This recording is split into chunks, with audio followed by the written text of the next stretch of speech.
तो कैसे हो दोस्तों, आज हम बात करने वाले IoT के बारे में। आखिरकार IoT क्या है और ये किस प्रकार से काम करता है, इसके क्या फ़ायदे हैं, इसके बारे में मैं आपको आज के इस वीडियो में सारी जानकारी बताऊंगा। सबसे पहले हम बात कर लेते हैं IoT की फुल फॉर्म के बारे में। तो इसका full form internet of things है। इंटरनेट ऑफ थिंग्स दो शब्दों से मिलकर बना है। इंटरनेट से तात्पर्य वे जाल जो कंप्यूटर को एक नेटवर्क से दूसरे नेटवर्क से जोड़ता है, और थिंग्स हैं भौतिक वस्तुएं। अर्थात इंटरनेट ऑफ थिंग्स से तात्पर्य है कि हमारे आसपास उपलब्ध भौतिक वस्तुओं के जाल को एक इंटरनेट के माध्यम से इस प्रकार जोड़ा जाता है कि वे एक दूसरे से कम्युनिकेशन यानी कि संवाद कर सके। इस प्रक्रिया को ही इंटरनेट ऑफ थिंग्स कहते हैं। IoT एक दूसरे डिवाइस को डेटा सेंड का भी काम करती है। इसका इस्तेमाल सेंसर, सॉफ्टवेयर और टेक्नोलॉजी की मदद से डेटा को एक डिवाइस से दूसरे डिवाइस में ट्रांसफर करने के लिए भी किया जाता है। IoT के द्वारा हम डिवाइस को इंटरनेट की सहायता से एक्सेस कर सकते हैं और उसे कंट्रोल कर सकते हैं। एग्जाम्पल के लिए मान लीजिए कि यदि आपके घर में फ्रिज है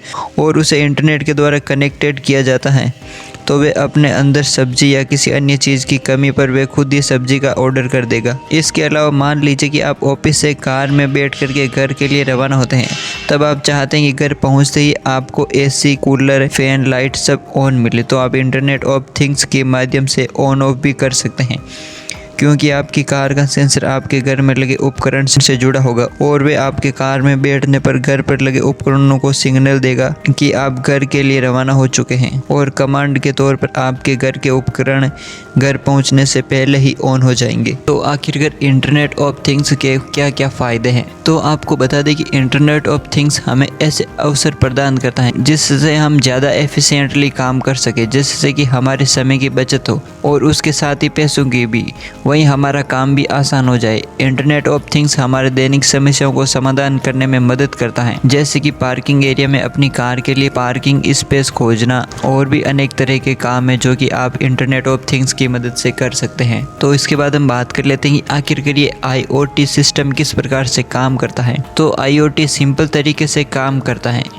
इसमें जुड़ी हुई वस्तुएं आपस में बाइनरी पद्धति यानी कि 0 और 1 के द्वारा सिग्नल भेजती है, और उपकरण आउटपुट मिलने पर उसे समझ करके उसके अनुसार उपकरण ऑन या ऑफ हो जाएगा। अभी तक व्यक्ति स्मार्टफोन, कंप्यूटर व इंटरनेट के माध्यम से एक दूसरे से कनेक्ट हैं, लेकिन इंटरनेट ऑफ थिंग्स के माध्यम से व्यक्ति अपने आसपास की सभी वस्तुओं से भी जुड़ जाएगा जो कि ऑन ऑफ होती हैं। इस तकनीक के द्वारा अपने सभी उपकरणों को स्मार्टफोन से कनेक्ट किया जा सकेगा, जिसके द्वारा आप अपने घर के सभी डिवाइस को अपने मोबाइल फ़ोन के द्वारा कंट्रोल कर पाएंगे। लेकिन ये तभी होगा जब आपके मोबाइल फ़ोन का IP एड्रेस इन सभी डिवाइस के साथ जुड़ा हुआ होगा। इसके बाद हम बात कर लेते हैं कि आखिरकार IoT 4 प्रकार के सिस्टम के ऊपर काम करता है। सबसे पहला है सेंसर या डिवाइस, दूसरा कनेक्टिविटी, तीसरा data processing, 4 number user interface. इसमें सेंसर या डिवाइस अपने वातावरण से डेटा को एकत्रित करता है, जिसके बाद डेटा को ब्लूटूथ, वाईफाई, सैटेलाइट जैसी चीज़ों के जरिए क्लाउड पर भेजा जाता है। एक बार जब डेटा क्लाउड पर चला जाता है तब वे सॉफ्टवेयर उस पर प्रोसेसिंग करता है, जिसके बाद आपको जानकारी भेजी जाती है। तो इस तरह से ये IoT सिस्टम काम करता है। तो अभी आपको बता दें कि IoT का सिस्टम विदेशों में तो चल रहा है, लेकिन भारत में इसे चलाने के लिए अभी कुछ टाइम लगेगा। उसके बाद आप अपने मोबाइल फ़ोन की मदद से अनेक सारे काम आसानी से कर सकते हैं और उन चीज़ों को कंट्रोल भी कर सकते हैं। तो मुझे उम्मीद है कि आज का वीडियो आपके लिए बहुत ही यूज़फुल रहा होगा। चैनल पे नए हो तो चैनल को सब्सक्राइब करें। मिलते हैं जल्दी नेक्स्ट वीडियो में, तब तक के लिए जय हिंद।